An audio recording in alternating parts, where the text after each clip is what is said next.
सासू माँ ने अपनी बहू से बोला, बहू तुमने कमरे में एसी चलती छोड़ दी और बाहर घूम रही हो, क्या बिल नहीं आएगा? तुम लोगों को बिल भरना पड़ता तब पता चलता, तब सब कुछ वक्त पर बंद होता।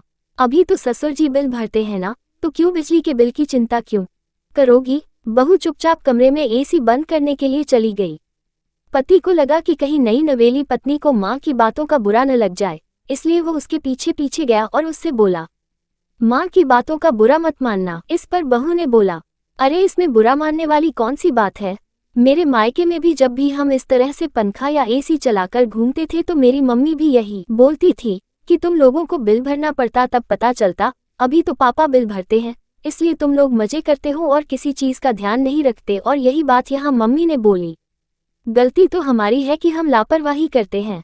पति बहुत खुश हुआ कि चलो मेरी पत्नी काफी समझदार है। सासू माँ भी कमरे के बाहर खड़ी होकर पति पत्नी की बातें सुन रही थी, क्योंकि उन्हें भी लगा था कहीं उनकी बातों का बुरा मानकर कहीं उनकी बहू उनके बेटे, लेकिन उन्हें भी तसल्ली हुई कि उनकी बहू काफी समझदार है।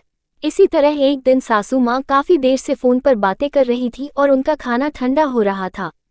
खाना खाने के बाद उन्हें दवाइयाँ भी लेनी थी। बहू ने चुपचाप उनके हाथों से फोन ले लिया और बोला, मम्मी पहले आप खाना खाकर दवाइयाँ ले लीजिए, फिर फोन पर बात करते रहिएगा। सासू माँ ने तीखी नजरों से बहू को घूरा और बोला, बहू तुम बहू हो तो बहू बनकर रहो, मेरी सास बनने की कोशिश मत करना। हिम्मत कैसे हुई तुम्हारी मेरे हाथों से मोबाइल लेने की? आइंदा ऐसी गलती मत करना। कहकर सासू माँ वहां से चली गई। बहू को की आंखों में आंसू आ गए थे।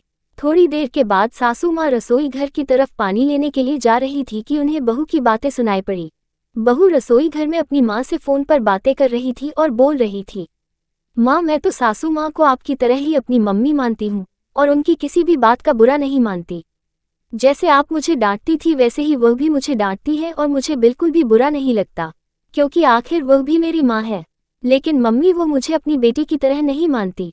मैं आपके हाथों से फोन लेकर पहले खाना खाने के लिए जब भी बोलती थी, आप कितने प्यार से मेरे सिर पर हाथ रखकर बोलती थी, मेरा कितना ख्याल रखती है तू। लेकिन जब सासू माँ के साथ इसी हक से मैंने फोन लेकर खाना खाने की बात कही तो सासू माँ ने मुझे बहुत जोर से डांटा और बोला, बहू हो तो बहू बनकर रहो, सास बनने की कोशिश मत करो। मम्मी मैं तो बस इतना चाहती थी कि वो वक्त पर दवाई ले ले। लेकिन मम्मी आज मुझे समझ में आ गया, बहू चाहे कितनी भी कोशिश कर ले सास ससुर को माँ बाप मानने की, लेकिन सास ससुर कभी भी बहू को बेटी जैसा प्यार और हक नहीं दे सकते, बल्कि वह हमेशा उसे एक बाहरी सदस्य ही समझेंगे। खैर मैं तो अपनी तरफ से आगे भी कोशिश करती रहूंगी।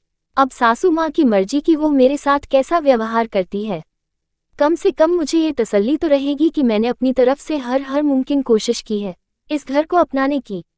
लेकिन अगर एक सीमा के बाद भी मुझे नहीं अपनाया जाएगा तो फिर मैं भी स्वतंत्र रहूंगी अपने फैसले लेने के लिए, क्योंकि आखिर मेरा भी एक आत्मसम्मान है।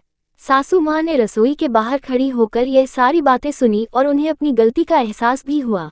उन्हें समझ में आ गया कि यदि रिश्तों को बचाकर रखना है तो अपने व्यवहार में सुधार लाना पड़ेगा और बहू को उस घर की बहू होने का सम्मान देना पड़ेगा, क्योंकि रिश्ते दोनों तरफ से चलते हैं, एक तरफा रिश्ते बस धोए जाते हैं। और सासू माँ ने बहू को गले से लगा लिया और बोला, बेटा आज से तू ही मेरी दवाइयाँ टाइम पर दिया करेगी और अगर मैं देर करूँ तो मुझे अपनी मम्मी की तरह डांट लगाकर दवाइयाँ खिला देना, क्योंकि अब तुम ही इस घर की बहू हो और इस घर की जिम्मेदारी तुम्हारी ही है।